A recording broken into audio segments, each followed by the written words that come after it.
100, 112, 11, 135, kelas M3C, mata kuliah perilaku organisasi. Pada saat ini saya jurusan manajemen Fakultas Ekonomi Bisnis. Baiklah, pada kesempatan kali ini saya akan mempresentasikan materi saya yang berjudul tentang politik dan kekuasaan. Poin pertama adalah definisi kekuasaan. Kekuasaan mengacu pada kemampuan yang dimiliki si A untuk mempengaruhi perilaku si B, sehingga si B bertindak sesuai dengan keinginan si A. Definisi ini mengimplikasikan sebuah potensi tidak perlu diaktualisasikan agar efektif dan sebuah hubungan ketergantungan. Barangkali aspek terpenting dari kekuasaan adalah bahwa hal ini merupakan fungsi ketergantungan, dependensi. Selanjutnya adalah membandingkan kepemimpinan dan kekuasaan. Para pemimpin menggunakan kekuasaan sebagai sarana untuk mewujudkan tujuan kelompok. Para pemimpin bertujuan untuk mencapai tujuan, sedangkan kekuasaan adalah sarana untuk memudahkan usaha mereka tersebut. Perbedaan antara kedua istilah itu adalah salah satu perbedaannya terkait dengan kesesuaian tujuan. Kekuasaan tidak mensehatkan kesesuaian tujuan antara tujuan pemimpin dan mereka yang dipimpin. Selanjutnya adalah landasan kekuasaan. Landasan kekuasaan terdiri atas dua, yaitu kekuasaan formal dan kekuasaan pribadi. Kekuasaan formal didasarkan pada posisi seorang individu dalam sebuah organisasi. Kekuasaan formal dapat berasal dari kemampuan untuk memaksa atau memberi imbalan atau dari wewenang formal. Landasan kekuasaan yang kedua adalah kekuasaan pribadi.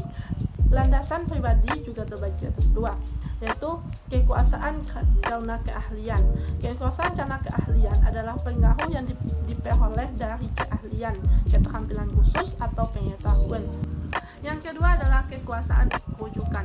Kekuasaan rujukan didasarkan pada identifikasi terhadap seorang yang memiliki sumber daya atau sifat-sifat personal yang menyenangkan.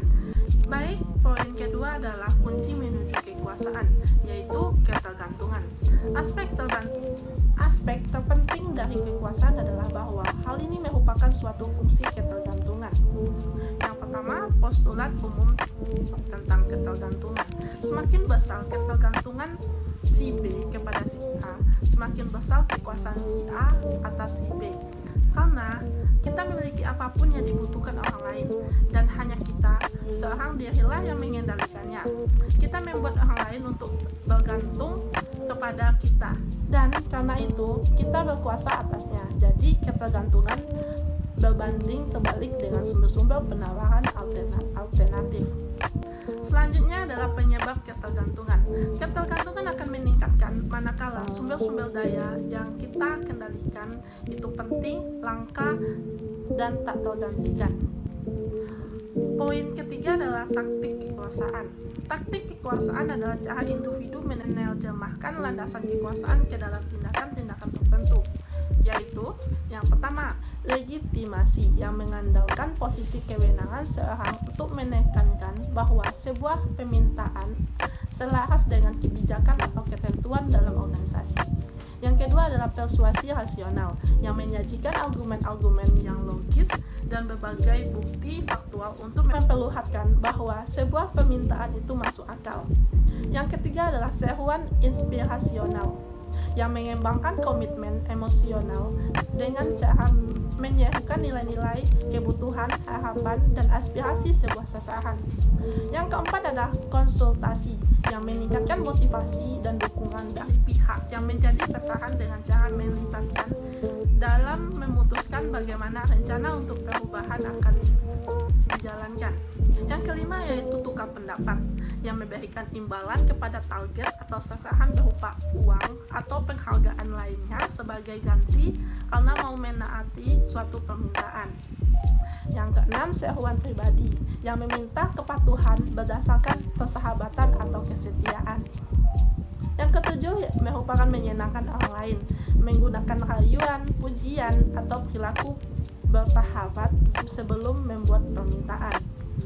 Yang kedelapan, tekanan, menggunakan peringatan, tuntutan tegas, dan ancaman.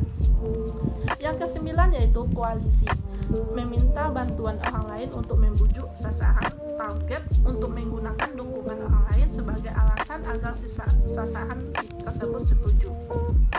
Poin yang terakhir adalah kekuasaan yang bermain, yaitu politik. Ada banyak definisi untuk politik organisasi, namun pada dasarnya berbagai definisi tersebut berfokus pada penggunaan kekuasaan untuk mempengaruhi pengambilan keputusan dalam organisasi, atau pada perilaku anggota-anggotanya yang bersifat mementingkan diri sendiri dan tidak melayani kebutuhan organisasinya. Namun, dalam kasus ini, perilaku politik didefinisikan sebagai aktivitas yang tidak dianggap sebagai bagian dari peran formal seseorang dalam organisasi. Di dalam perilaku politik terdapat dua dimensi, sah dan tidak sah. Perilaku politik sah yaitu perilaku politik yang mengacu pada politik sehari-hari normal, sedangkan perilaku politik tidak sah yaitu perilaku politik yang berhak menyimpan aturan permainan yang telah ditentukan. Selanjutnya adalah realitas politik. Realitas politik adalah kenyataan hidup dalam organisasi. Orang yang mengambil kenyataan ini akan menanggung sendiri risikonya. Yang selanjutnya, faktor-faktor berkontribusi terhadap perilaku politik. Tidak semua kelompok atau organisasi sama politisnya.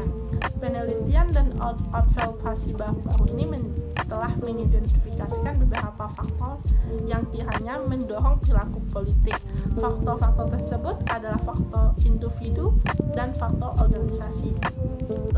Faktor individu menyangkut kemampuan merefleksi diri dengan baik, pusat kendali internal, kepribadian yang lincah, investasi organisasi, alternatif pekerjaan lain, dan harapan akan kesuksesan.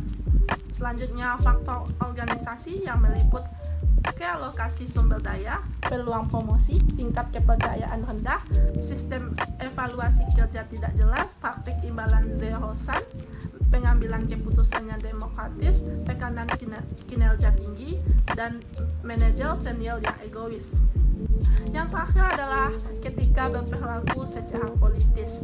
Pembahasan ini mengenai politik dengan memberikan beberapa panduan etis untuk perilaku politik.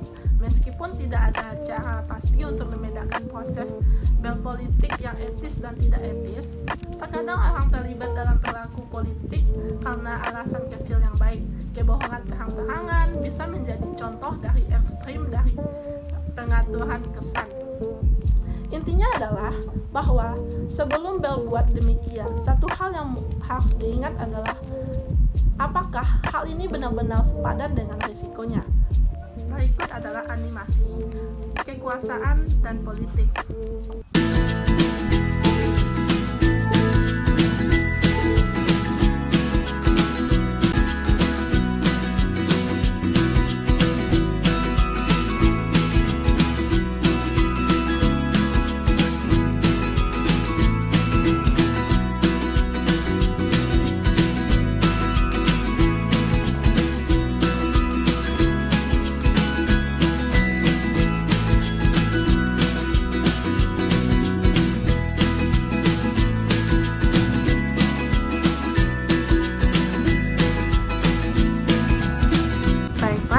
Kekuasaan politik dapat dirumuskan sebagai kemampuan menggunakan sumber-sumber pengaruh untuk mempengaruhi proses pembuatan dan pelaksanaan keputusan politik sehingga keputusan itu menguntungkan dirinya, kelompoknya, ataupun masyarakat pada umumnya.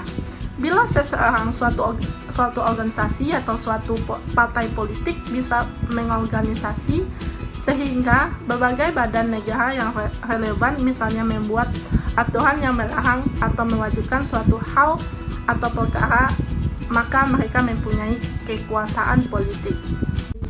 Baiklah, sekian video presentasi dari saya. Apabila ada kesalahan pemahaman atau kesalahan kata, saya mohon maaf. Wabillahi taufiq wa hidayah. Wassalamualaikum warahmatullahi wabarakatuh.